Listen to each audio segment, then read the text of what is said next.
What's up, trombone players? We're going to be going over the song Going Up in Smart Music. It's your first bona fide music assignment that is with your instruments. You're going to be fantastic. Don't you worry.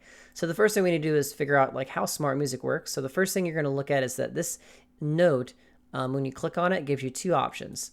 When you click on the four dots, it'll show you what position it's in. Look at how the brace is almost lined up with the bell. That's kind of what I told you, right, in the past video. It also tells you what note this is. It's either a D hashtag, it's not called hashtag, it's called a sharp, D sharp, or EB. It's not called EB, it's called E flat. That little B sign is shorthand for the word flat. We usually call in bandland notes flat instead of notes sharp, so we're going to refer to this as E flat, not D sharp. Okay, I'll explain why that is later, but for now, just remember it's an E flat. All right, so this little B thingy here is that same concept, that little B thingy. It's an E flat.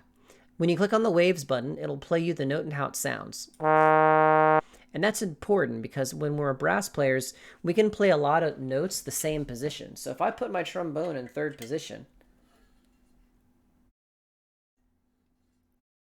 and then I go to play, I can play all sorts of notes.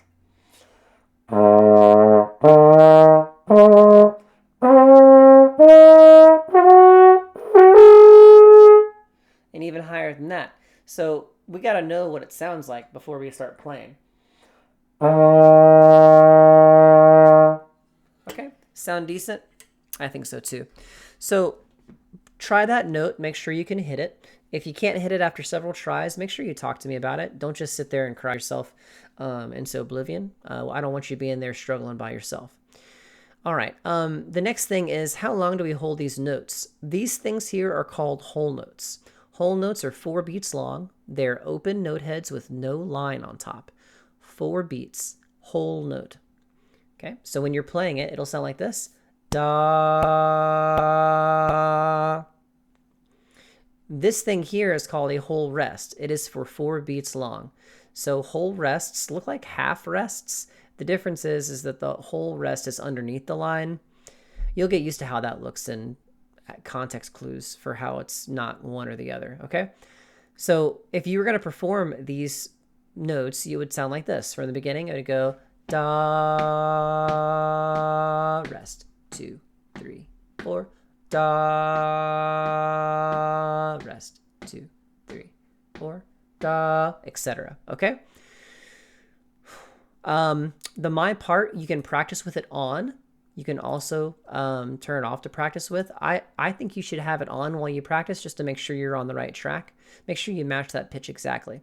When you go to record, though, turn it off because it won't let you record otherwise.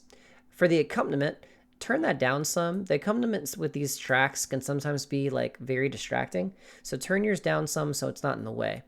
Keep the metronome volume where it's at. Okay, I'm ready to roll with it. Let's try it. Make sure, the only thing I'll say before we go is make sure you can play a steady tone for 4 beats before you play this thing. Try to record it. If you sound like this, while you play the 4 beats, that's not going to be good enough. I'm going to make you do it over again. Try to keep that thing steady. All right, here we go from the top.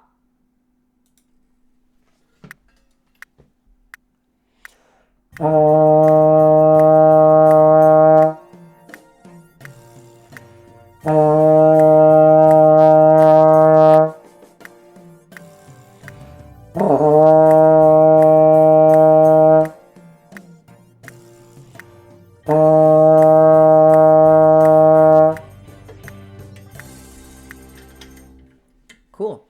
So if you can do that like I did it, or somewhat close, then you're on the way to being a great player and you can hit submit as soon as you get all green. Okay. Hope you had fun with this. You're awesome. If it was hard and you made it through, good job. If you need some help and you're not ready to record yet, it's cool. We all have our different journeys in band. Okay. Thanks. And I look forward to listening to you. Bye for now.